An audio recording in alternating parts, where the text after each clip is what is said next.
And, unfortunately, technology on its own doesn't move the needle, right? So if you're familiar with the work of John Hattie, he did a meta-analysis on what works in education. Right? He really wanted to dig into, there's all these folks in education just trying to make money and lots of different products and ideas. He wants to know what really affects student achievement. And just this really amazing work. If you haven't dug into it before, I love it. Within my district, we try to look at everything through the lens of Hattie in terms of, hey, is this something that has a significant effect on student achievement? If it does, absolutely, this is what we want to spend more time on. And in his initial research, he found that technology on its own had low impact on student achievement. And that meaning that if you were a district that just went from one-to-one, or not having devices, rather, I'm sorry, to becoming one-to-one, that in itself is not going to affect student achievement. It would have just a minimal effect on student achievement.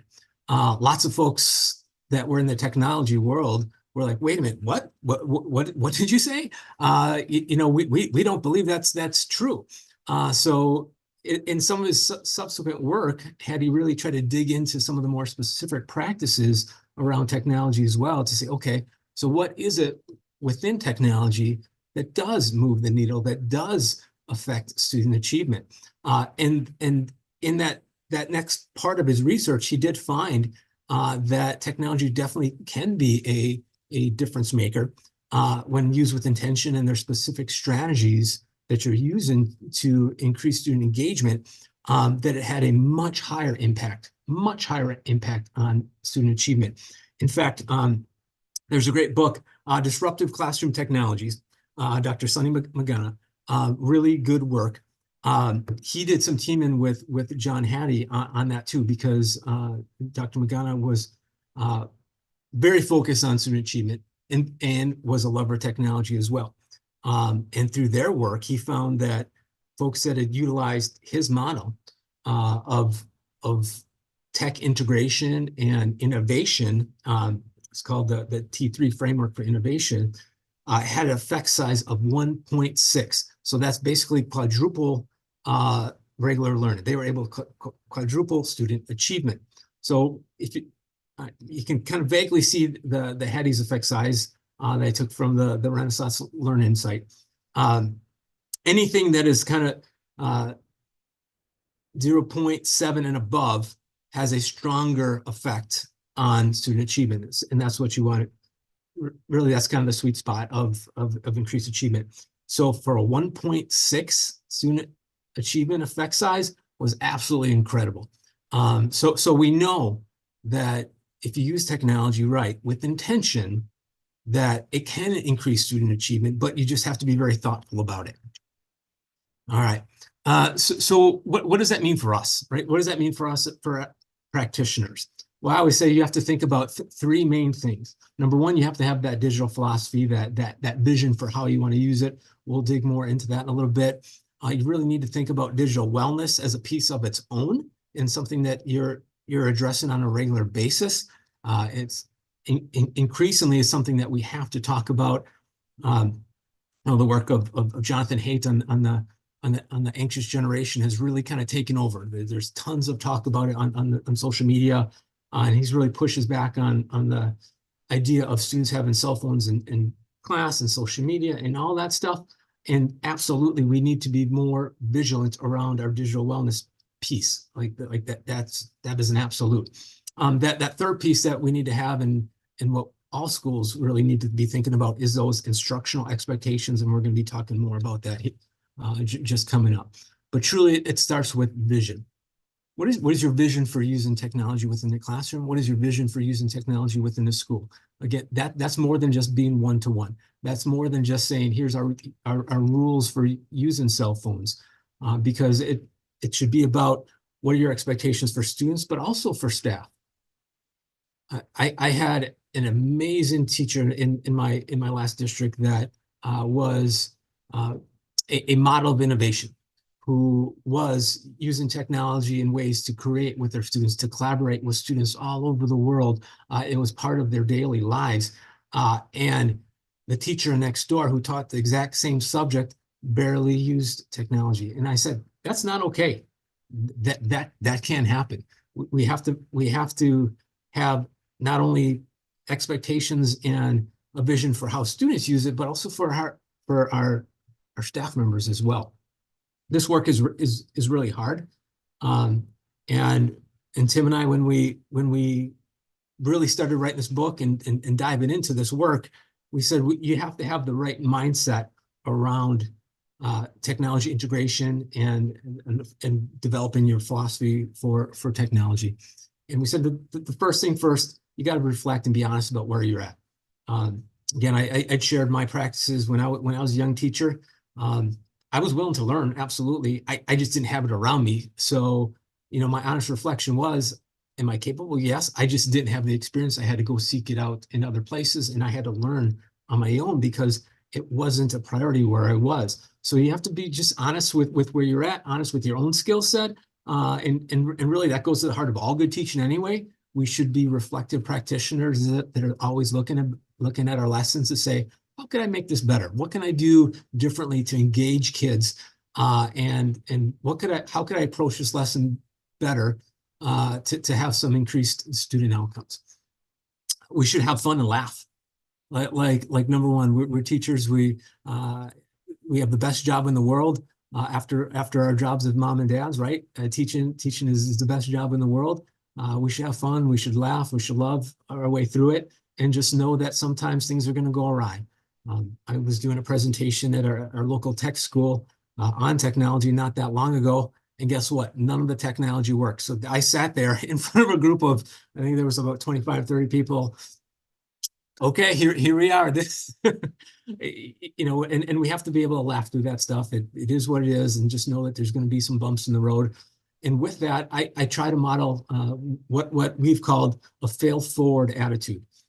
So if there's any principals or school leaders watching, this is one of the most important pieces to really support with your staff, is encourage them to try new things and encourage them to try new technologies, and know that you might not get the outcome you're hoping for the first time, but the second and third time, you might be spot on. So failing forward, knowing that, hey, you know what, we're going to try this in the name of good things for kids. We're going to try this in the name of achievement and giving them a good opportunities and hope for the best. And we'll continue to try to be better. And again, that goes completely with that concept of continuous improvement as well. The point of technology and all of our social media is relationships. So when we're having conversations around technology, I think sometimes the pushback is, no, we ruin relationships that way. We want our kids connecting. Absolutely, I agree. We want kids connecting, and technology should help us in that way too. The point is not to have students working more individually with technology. It's how can we collaborate more with technology? I mean, it offers us the opportunity to collaborate across continents and across oceans, and we should be doing that within our classrooms as well. So I encourage everybody to embrace that technology, challenge yourself, and just that concept that technology is continually evolving. So us as educators should be evolving as well. So here's an activity that you can throw this in the chat if you like, but this is a good it's a good activity that I've done. It's really fun in person, and it's one of my favorite activities, Four Corners. So you can do it whether you're online and in a virtual environment. I love it in the classroom, especially with middle school kids, because they have to get out of their seats. You got to get them moving, but it kind of gets to the heart of where are you at? It helps with overall school conversations about our beliefs around technology. So, are you super skilled in technology? Are you like me early on, like you just didn't have the experience? Are you somewhere in the middle? I did this exact same activity with a group, and it was really interesting to see some of our brand new young teachers with some of our 25, 30-year veteran teachers, and got them in their corners, and we started talking about their technology experiences, and that really helps move your team forward when you're building your vision for what instructional technology should look like in your classroom. If you're like me, first time I saw a computer, it wasn't until 5th grade. That's when they started to come out.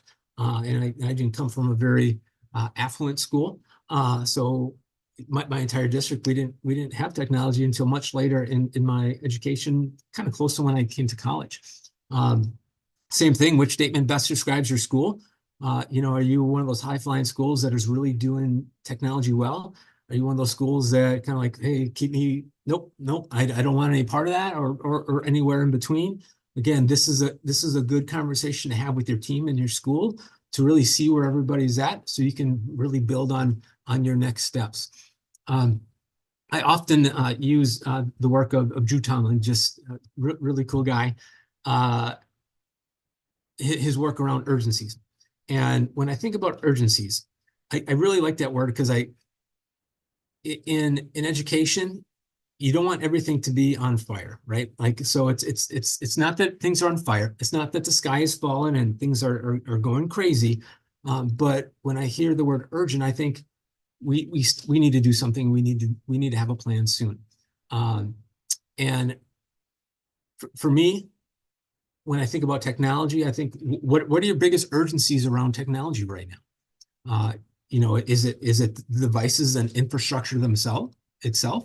Um, my previous district, where I was a director of curriculum instruction, I can tell you we were that high flying district. We were that district of innovation. We had an amazing infrastructure. Um, and our teachers were doing some pretty innovative things. As I've come to Tomorrow River, we got some amazing staff members, but our infrastructure wasn't there. So when I got here, I knew my urgency was on my end of, okay, I got to make sure I take care of the infrastructure piece and some of the device management piece, because my teachers have the skill set. But if I say, hey, let's be innovative, they'd be like, Ryan, our devices aren't working. What are you talking about?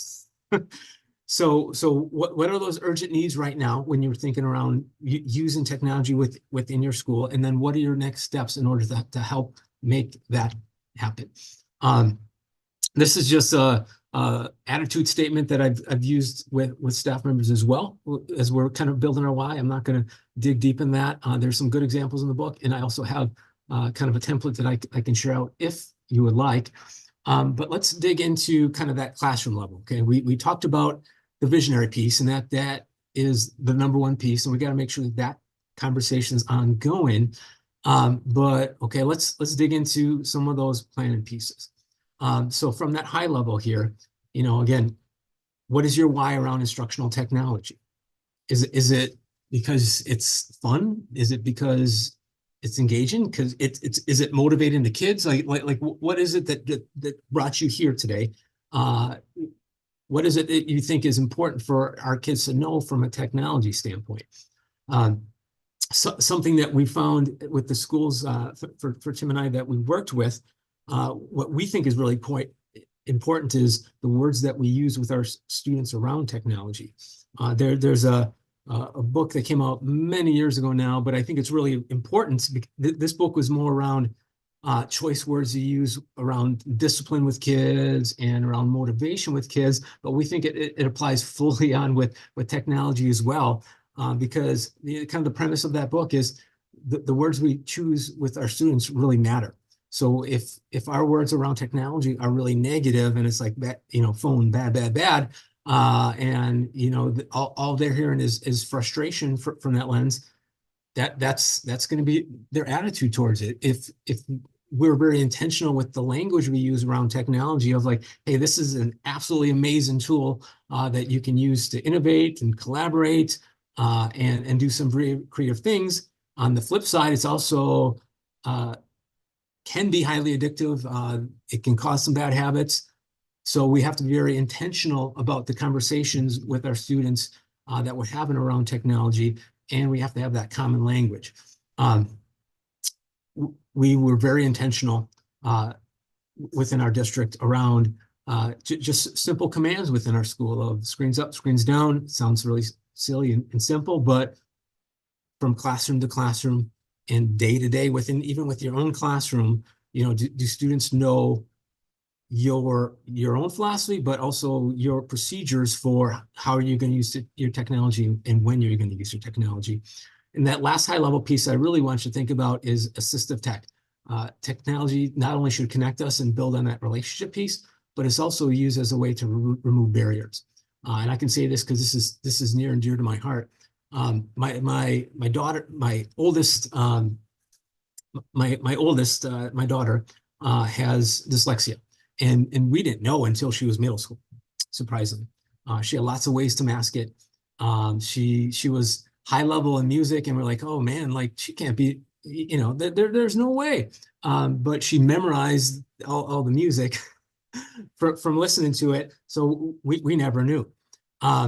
Fast forward years later, once we found out we got the right support, one of the biggest things that really helped her move forward as a student, and now she's a senior at university, is some assistive tech that was directly aimed at her as a dyslexic student. So she had a screen that had certain colors and fonts.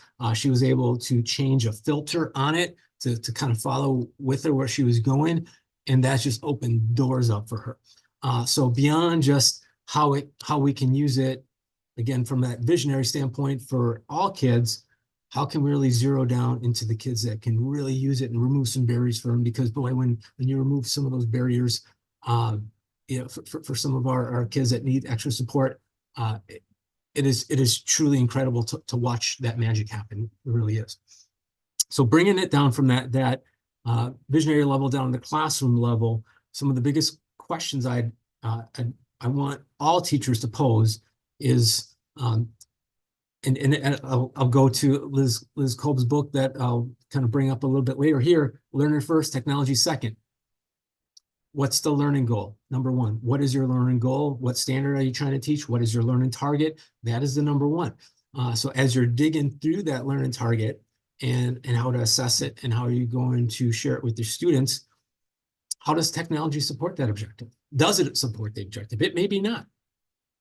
You don't have to use that technology in that way every single day. If technology is not going to enhance that lesson, if it's not going to make it better in any way, if it's not going to improve learning or improve engagement or increase student motivation, then we don't have to use it.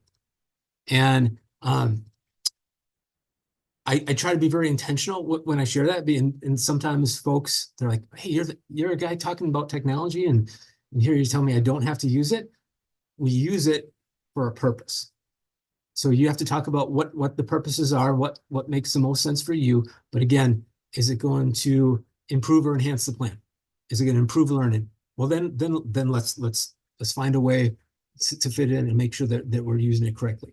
Sometimes we do use technology just to improve engagement. Sometimes the purpose is whether maybe it's a Quizlet game or something, or a Padlet that kids can engage in, and that's really motivating for them. Awesome, that's great. Will that do a ton for student achievement and student learning? Maybe not a ton, but sometimes with the use of technology, your goal might just be, hey, I need to hook kids, and this is the way I'm going to hook them in to the overall unit, get them excited about it, get them a little motivated, have some fun, and then we can really dive in. So and that's okay too. That's okay too. But let's be very intentional about our purposes of technology, and not just we're not going to just use it for replacement. We're going to take notes digitally instead of writing it longhand, and say, hey, I integrated technology. Let's be very purposeful with what we want to do with it. And the last thing I will say about the classroom level is, will technology take your lesson from good to great, or make it just a little bit better? Because sometimes that's the goal as well. When I'm working with instructional coaches, or I'm working with classroom teachers, sometimes there's not a lot of difference between a good lesson and a great lesson. Sometimes it's just some small tweaks from an engagement standpoint of setting that hook, or some really intentional placement of technology that is going to make it just a little bit better. We're not going to have a rock star lesson every single day of the year. It's just not going to happen. And we're not going to be these innovative teachers with amazing technology use every single day. And that's okay. Nobody's expecting you to, but let's just take it from where we are right now and make it a little better. and be a little bit better every single day. That's the goal.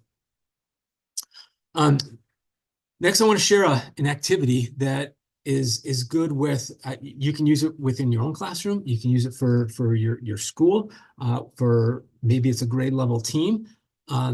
Something that I always like to ask when I'm working, whether it's with technology, whether it's just school improvement in general, is how do you know?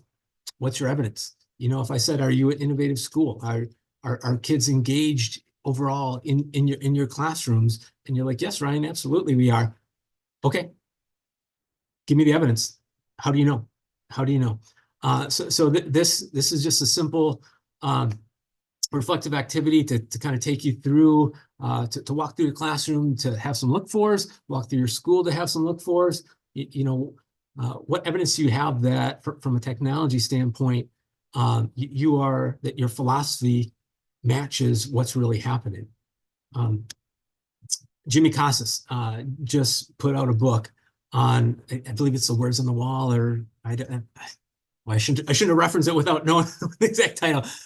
But he's made that reference before. So do the words on your wall match what's really happening, or is what's coming out of your mouth? Oh yeah, absolutely.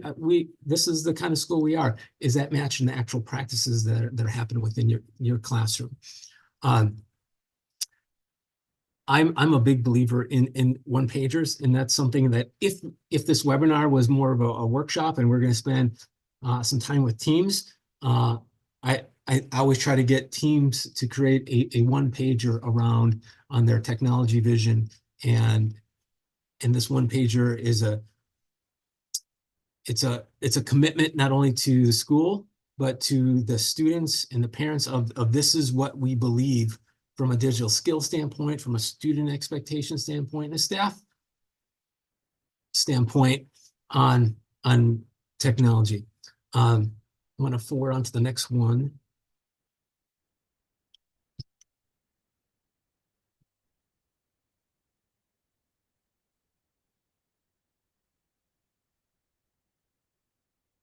Technology being sticky, of course.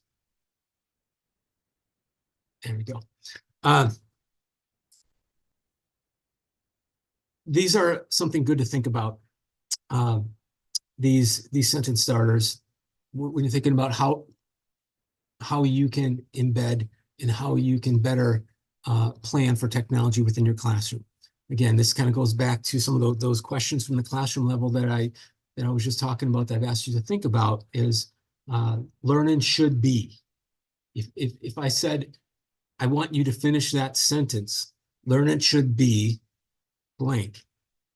You know, would your answer talk about future ready skills? Would it talk about certain technology skills? Would it talk about collaboration and connection and critical thinking? Those are all pieces that can really be enhanced through the use of technology. But what is it that you believe learning should look like? Or everybody will do this in a classroom, or everybody should do this in the classroom. Those sentence starters, I think, are so important as we're planning around technology. Now I said I was going to share a couple models, and I'm not going to go deep into these models because truly I don't advocate for one specifically. If there's one that you know already and like, hey, we use that one, or I've heard of this, look it up, absolutely. But for me, whatever resonates best with you, whatever resonates best with your school, go with it. Whatever you think you need. You know, that's another piece around on technology that is so hard from a planning standpoint. We're all in such different places, from classroom to classroom, from school to school. One size does not fit all. Same with our kids, right? So I look at these tech integration models from that same vein of, you know, some might speak to you and some might not. Use the one that speaks to you. So the one that's probably the most well-known is the SOMR model. And that's the one that's probably been around the longest. And the SOMR stands for substitution, augmentation, modification, and redefinition. And the premise of that model is substitution is kind of the lowest level. where like again, you might substitute taking notes on a laptop instead of writing it on with pen and paper. So it's just kind of substituting the technology for the same skill and the same outcome. And the augmentation for modification to redefinition is kind of takes it up another level from in terms of each level up, it's more critical thinking, more connections. Redefinition is really, it's when students are creating something. So they might be creating a presentation of some sort. They might be collaborating with students from a different school, and they're collaborating online, but they are creating something using technology. And really that is the highest level.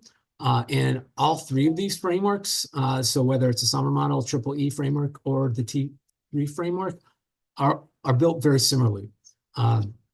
So Liz Kolb wrote a couple books for ISTE.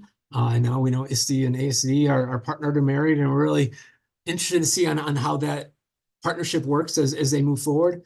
The title of her book was Learner First, Technology Second. She wrote a second book as well, Learner First, Technology Second, that in practice, I believe it's called, and that is more classroom based. So that first book was kind of higher level, and that next one was like, okay, here's really what it can look like specifically within a classroom.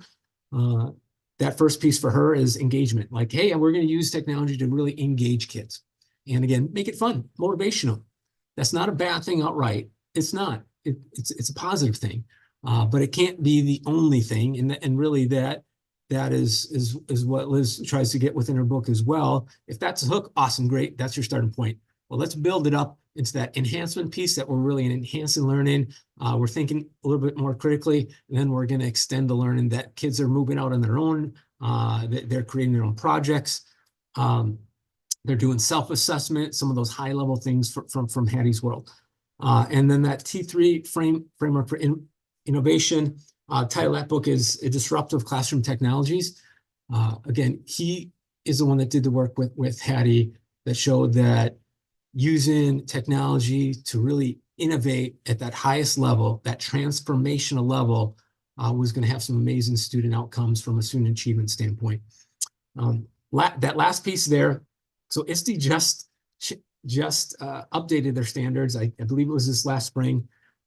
So they're pretty new to me as well. And a lot of folks, I love the ISTE standards. I think they're amazing. So they have standards for students, educators, educational leaders, and educational coaches, or educational technology coaches. So they have standards for all four of those groups right now. They're laid out. The standards around being a learner, being a leader, being a good digital citizen, how to be a collaborator and a designer and a facilitator. And on the outset, that sounds really awesome, but it also can sound pretty overwhelming. Because if I put anybody, in this webinar on spot on, tell me how you're being a designer, how are you being a good digital facilitator, it'd be like, holy man, that's some high level stuff right there. Absolutely. I don't suggest that you would start there, even though it's really good work. My suggestion with the ISTE standards is to continue to dip your toes in the water there, learn a little bit more about it. They have, ISTE has put out a lot of good training. I believe they're still looking for educators from all over the world to do some of their free courses around it as well. So please check that out. Again, I don't work for ISTE. I don't work for any of these folks up here. I just want to give you lots of different examples. And again, choose the one that works best for you. Choose the one that speaks to you. If the one that really speaks to you isn't on this page, that's awesome too. Again, I just want to give different ideas for you to use. Here's the summer model in a little greater detail. Again, the lowest level is just that enhancement piece. And our goal is transformational learning, is to go from just fun activities where we're doing some engaging quizzes, with kids, and kids are getting excited about getting on some teams, to create brand new things using technology. They might be creating a website of their own. In my previous district, we had some student leaders that helped create our website, that we had student help desks, and that that was all created through a class that we developed just for students. Again, just transformational stuff. Um, I know I've given a lot of information here today. I do want to hit on two quick topics, and then we'll open it up to some questions here at the end. But I know AI is a topic of its own, and we could spend hours in itself just talking about AI. Be very intentional about your practices. Be very, I don't want to say leery. That's not the right word. But as you're looking about who's given the PD around AI, just very mindful of where it's coming from. Again, there's lots of folks that are out there seeing it as the money maker right now in education. I was at the ASCD ISD National Conference in San Antonio this last July. Absolutely amazing. There's so many different companies on the market right now. Some good, some not great. Some trying to do amazing work for education, but just very mindful of what's out there right now. What I want to see with every school is for school to create a belief statement around AI. I think that's hugely important. Before you decide, hey, this is a tool I'm going to use within my classroom, or this is a tool I think is great for my school, make sure you're talking about here's how we're going to talk about AI as a school and with our students and with our parents. We just created our own AI belief statement for my district. It's similar to this, but I thought this one was an amazing one. We did some work with Hilliard City Schools in Ohio, and just if you look at their definition, what I love about it is they're saying overall, hey, AI is not perfect, but it can be an amazing tool. And I think we have to be very honest with ourselves and honest with our students and our parents about that, of like, hey, we're not banning this because that, we might as well bang our head against the wall if we're going to ban all AI. We got to get ahead of it and say, hey, this is going to be an amazing tool if you use it right.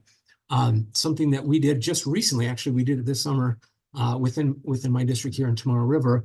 And I apologize for the errors because when I copied it to make a screenshot, it didn't apply well. So if you're interested in this, I can send you a cleaner copy that doesn't have some errors on it. So I apologize for that. We did it by level. And I've seen some schools that had 4 levels or 5 levels of AI use. For our purposes, we said 3 makes sense. So our teachers are going to be doing lessons with our students this year. All of their assignments are going to have these symbols on the assignment. And our elementary is going to teach it to their kids, but then our middle school and our high school, so grades 5 and up, on all their assignments, they're going to either have nope, there's no AI on this assignment, or they're going to have the light bulb of this is a level of AI you can use on this assignment, or they're going to have the highlighter checker. Yep, this is the highest level. You can use AI as a revision tool for this assignment. You just got to make sure that you cite it well. Our teachers are really excited about this, and I think it's going to help clear some things out for our students as well, and just be a great tool for them. Again, there's so many tools out here. I don't work for any of these folks, and the ones I have up here, I think are some amazing. So if you're not familiar with Brisk, I think they're doing really good work around content creation and resource creation for teachers. But these are some of the tools that we said we are going to invest in and use as a school. Obviously, we've been using ChatGPT for years. It was one of the first, so all of our people have accounts. We're trying to slowly get folks away from ChatGPT and be fully on Gemini because of their protections for sensitive information. And so if you just remember, if you put something in ChatGPT, create a lesson for this and this and this, they own that now. ChatGPT owns that information. So if you put any personal information in there, that's housed with them. Now Gemini protects some of that information. So again, we're slowly moving over. We have a Canva subscription for our entire district, and Grammarly and Brisk. Those are tools that our folks love and use, and those are the ones that we said we're going to go all in on. There's others, but these are the ones that we really want to focus on because there are so many, and it's something that we'll continue to use. But just really be mindful of the choices that you make with some of them. I'm gonna skip over this one. So that's oh, went too far. All right, we'll go back. And last, digital wellness. Again, I know lots of different information here, but with technology, I think we have to be talking about AI and digital wellness all the time. We have to be proactive in our approach in that. So our school has a really, I feel, amazing SEL plan and so social emotional learning. We are committed to that as a district. And we were kind of doing some digital stuff on the side, and we're like, man, what are we doing? We have to make sure that's embedded in all of our talks. Whenever we're talking about social emotional learning with our kids, we have to be talking about so that digital piece at the same time. So our staff regularly especially at the higher levels will say, get out your cell phones. Let's look at your usage. And we actually dig into it, and kids are looking at the amount of time they're spending on certain apps, the amount of time that they're on their phone. We're having discussions about that.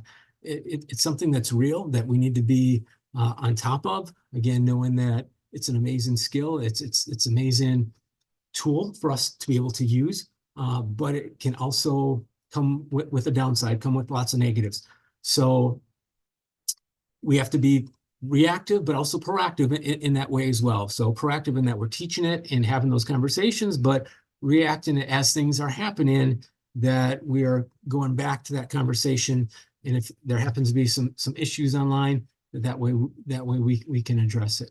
The last things I wanted to share before we kind of move on to some questions, Thomas Murray, I think is one of my favorite educators. I think he's so good from a motivational standpoint.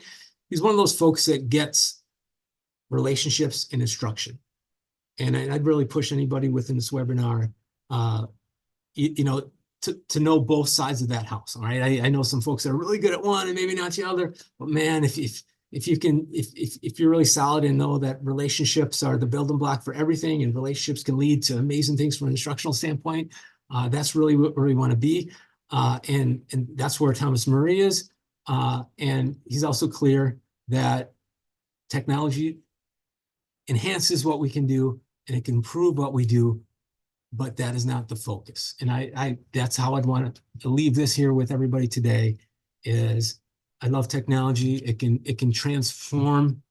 It can be really transformational within a school, but also intention, leading with your heart, leading with those relationships, and having that vision of what we want for all kids is the number one.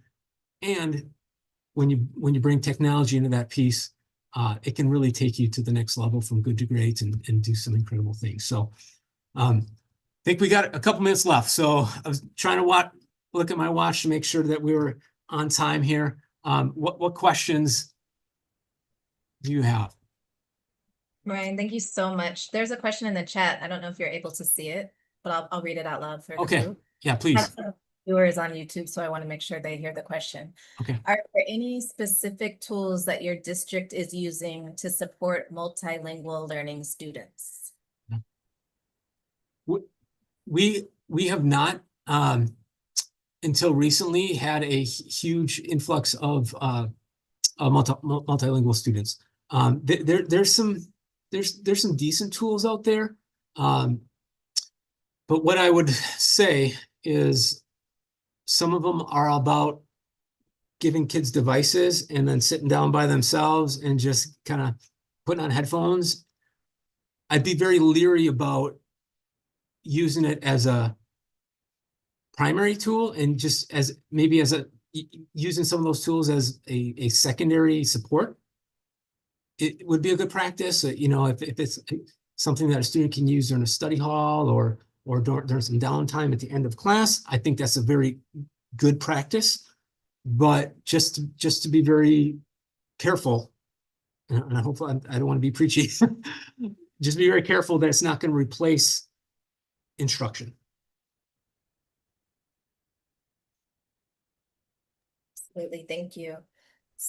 So I want to share a few of my reflections, and then I do have one question, but I know some of us joined a little late, so I want to highlight some of the great things that you shared already, and thank you. You shared so many great strategies for preparing to have successful instructional technology in your schools, either as a leader or as a teacher? First of all, the biggest takeaway for me is that we really want to use technology for transformational learning. Ultimately, that's the place we want to get to. So thank you for underscoring that. The commitments that you shared are phenomenal. One in particular stood out to me, which was tech evolves, and so should we. And I guess the question that comes out of that is, how can we keep up? You Mhm. started by saying we don't have to be an expert on all things technology to integrate it well, but how can we keep up given all of the other things we have to do? Absolutely. That's a great question. And, it really starts at the top. And um, schools have to make sure that when you're looking at your PD schedule for the year, that you're not having half an hour or half a day beginning of the year, and that's our tech time, and then you don't do anything techy the rest of the year. You have to make sure that it's ongoing throughout the year, that you have specific goals in the fall, like, hey, we have this new tool that we're going to introduce, that you go back to it over the course of the year, and that you do some reteaching, and that you have some good conversations, and that you give teachers time to practice. We can't spend all of our time in PD talking at folks. We have to share some resources, talk about philosophies, but then give teachers time to work together, to collaborate, to see, okay, how is this going to fit into our lesson and what makes the most sense? Sometimes when I'm talking with schools, I say, you have everything you need. You don't have to always go outside and find the amazing speaker to come in and talk to us for the day. Um, we have some really good leaders within our school that if given the right template, we have such good skilled teachers that they need some time. They need time to create it. And sometimes teachers, yeah, you're gonna have to create it on your own. Like if you're not getting that from the top down, if maybe right now your school isn't in the place to be a tech leader, then who are the people around you to say, hey, you know what? Down the hall, Mike is really good at tech, so I'm going to bring him in. And I know Sherry's really good in tech, so we're going to create our own little PD team, and we're going to share some things. So, like, there's some simpler ways to make sure that we're continually sharing. And I also advocate every staff member, or I'm sorry, every staff meeting, you should be doing tech tips. Every staff meeting should have some tech tips, and even if it's 5 minutes. Like sometimes the simple you can share the simplest thing that just folks didn't have a chance to do before, that can be a game changer for them and save lots of time. I love that because that's getting into the next thing I was going to say that I thought was a really important thing that teachers should ask, but is I guess also people who are leading professional learning is, how does technology support the learning objective? Is it helping us? Is it, what did you say? Not so good to great, or great or a little bit better, whatever. We're trying to Yep. get to great. We Good want to to great. make right. It's supporting learning. Thank you for that. Also, I really want to thank you for sharing the different technology integration models. Uh, and also just, reminding us that we can find the one that works for us. We don't have to take the one that's most popular if it's not the most relevant for our context. Absolutely. And we will share the ISTE standards with your video recording. So for those of you who are curious to learn more about that. I also love the idea around creating a belief statement for how to use AI, but even more specifically, the continuum. So if you can share that, I think that's super helpful, because I know that's Will something do. that how are we navigating using AI? Because we don't want to say you can't use it, because they're going to use it. Students Mhm. are going to use it, and we use it. So Mhm. we need to prepare our learners how to use it well. And also thinking about digital wellness, I'm glad that you brought that up. We're having a webinar around wellness in February, and I'm going to make sure that we bring that up as well. I like the way that you said it's really integral that we talk about both our social emotional learning and how we're managing our Mhm. use of technology. So thank you for that. And thank you so much for your time and expertise and sharing it with us. We are so, so grateful. Well, awesome. Well, I just appreciate collaborating with everybody, and I will share the continuum with you. And I think I have another example I can share as well, of a 5 level, in case that's something of interest as well.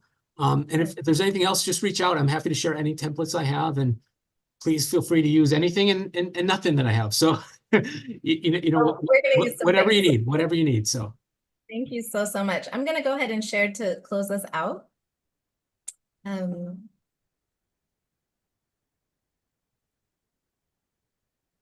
Right. Thank you. All right. Thank you, everyone who joined us here in the Zoom and everyone who's joining us on YouTube. I wanted to kind of close out with this quote: the best way to predict the future is to create it. So this is our opportunity to create the kind of instructional technology that we want to see happen in our classrooms and schools. And we have so much leeway, and now we have so many new tools that we can use to help us create what we want it to be. So just keep that in mind. There's so many possibilities, and our network is growing. So now we have more people we can ask for ideas. I want to share that we have our next webinar on September 18th, and that's around honoring neurodivergence. We're happy to have Justina from Nature Sprout Academy here in Ghana, which is a center for neurodivergent learners, and Dr. Nikki Elliott, who is the director of the Center for Embodied Equity and Neurodivergence at the University of San Diego. So please join us to learn how we can support our neurodivergent learners. Also just want to share our series. So we will be offering a webinar every month through May, and it will be the third Thursday of every month, but you can see some of our topics. So after neurodivergence, we'll be talking about STEAM education, and then we'll be talking about how to navigate your instructional power in November. We'll start off 2026 with wellness, as I mentioned, followed by AI and tech in February. We'll talk about culture and learning in March, assessing the 4 C's in April, and then we'll close out with reflection. And for those of us who are interested in in-person sessions here in Ghana, our first face-to-face session will be September 13th here in Accra. That's where I'm based. And all of our in-person sessions are going to be around fostering the 4 C's in teaching and learning. So Ryan alluded to those many times throughout his presentation, but we really want to talk about concrete ways we can incorporate it in all of our teaching and learning activities. Again, I mentioned at the top that we are happy to roll out our second issue of Renew Ed, which is a journal for education practitioners. And I know some people are interested in publishing, and our due date for submissions is the 29th. So just a reminder for those of you who are trying to submit an article, we look to have it out by November 1st. And the theme is based on our theme for the conference this summer, which was Innovating for Impact, Leading and Learning Together for Sustainable Education. And if you want more information about that, I'll share our contact information in just a minute. And of course, if you're not yet a member, we would really like to encourage you to join Ghana ASCD. We are a nonprofit organization, and we like to offer as much free PD as we possibly can. And in order to do that, we need to generate some money. So your membership helps us to do those things, and it also helps you to get access to some things that we offer ahead of folks and exclusively. So you'll get our newsletters, you'll get the e-journal. Of course, you'll be first to know when we have our webinars, and you'll have discounted registration fees for our Saturday session and any of our conferences. And then lastly, I'd like to close out with appreciations. I know this is a particular time of day for all of us. Some of us, it's the middle of the day if we're joining from the States. And for those of us here in Ghana, it's the evening at the end of a work day. And for many of us, our first week back at school. So thank you for taking the time to be here with us and for participating. If you'd like to share an appreciation in the chat, you are welcome to. Otherwise, I will share all of the links to everything with the recording. So those of you who registered for the webinar, you'll get it via email, and it will also be attached to our YouTube account as well, YouTube channel. Thank you all so much. And if you have questions, you can always email us at info@ghanaascd.org in the chat. Have a wonderful evening, and we hope to see you next month. Take care and be well.